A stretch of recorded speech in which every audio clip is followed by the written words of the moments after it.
ஓம் சாந்தி. 26/7/2023. சரி, இன்றைய முரளியிலிருந்து கேள்விகள் கேட்டோம், அதுக்கான விடை கிடைச்சிருக்கும். தந்தை எதற்காக வருகிறார்?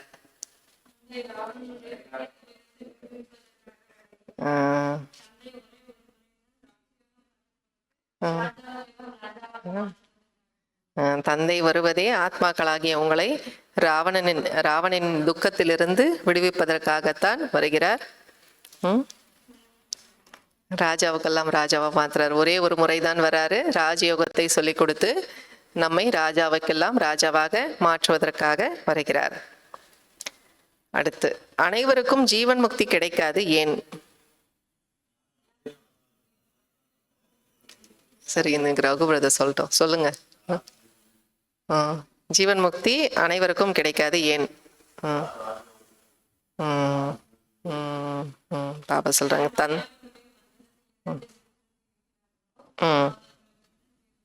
சரி, ரெண்டுமே ஆன்சர் தான்.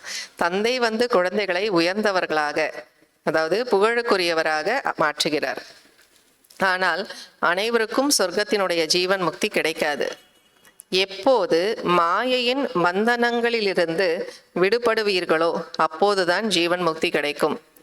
மற்றும் யார் ராஜயோகம் கற்றுக்கொள்கிறார்களோ அவர்கள்தான் சத்யுகத்திற்கு வருவார்கள். ஆன்சர், மெயின் ஆன்சர் இதுதான். மாயாவினுடைய பந்தனத்திலிருந்து யார் விடுபட்டு இருப்பார்களோ அவர்களுக்குத்தான் ஜீவன் முக்தி கிடைக்கும்.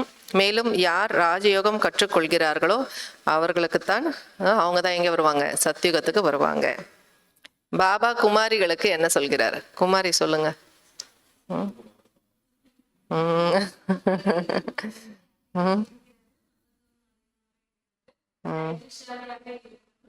இல்ல, கடைசியில பாபா ஒரே ஒரு லைன் சொன்னாரு, சொல்லணும்னாரு. நாங்கள் தூய்மையாகி வைகுண்டத்தின் எஜமானன் ஆக வேண்டும் என்று சொல்லுங்கள் என்று பாபா கூறுகிறார். நாங்க தூய்மையா இருந்து வைகுண்டத்துக்கு எஜமானனாக மாற வேண்டும் என்று சொல்லணும் அப்படின்னு பாபா சொன்னார்.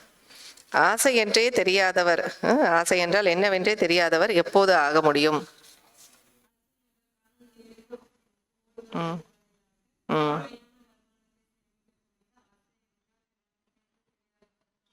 ஆசைகள் என்ற காணல் நீருக்கு பின்னால் ஓடுவதற்கு பதிலாக உண்மையான வருமானத்தை சேமிக்கக்கூடியவர் தான் ஆசை என்றால் என்னவென்று தெரியாதவர் ஆக முடியும்.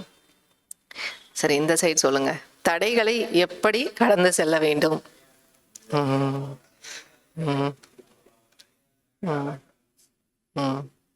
பாபா சொல்றாங்க, தடைகள் என்று நினைப்பதற்கு பதிலாக விளையாட்டு என்று புரிந்து செல்லுங்கள்.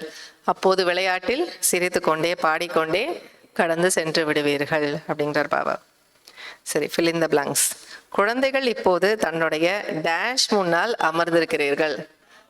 பிராணேஸ்வர், போலாநாத்தன் பாபா சொன்னாரு, தந்தை முன்னாடி அமர்ந்திருக்கோம். 2-3 ஆன்சர். பிராணேஸ்வர் ஓகே, ஓகேவா? சரி, எது வேணா வச்சுக்கோங்க. பிராணேஸ்வர்னு நம்ம நோட் பண்ணியிருக்கோம்.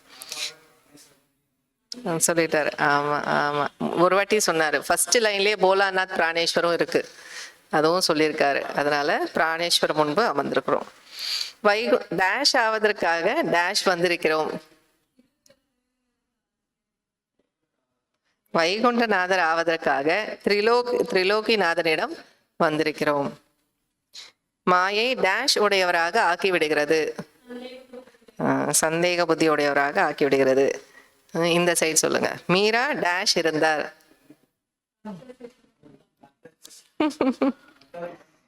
மீரா பக்த சிரோமணியாக இருந்தார். நாம் டேஷ் ஆகி இருக்கிறோம் என்றால் டேஷ் விடக்கூடாது. நாம் டேஷ் ஆகி இருக்கிறோம் என்றால் டேஷை விடக்கூடாது.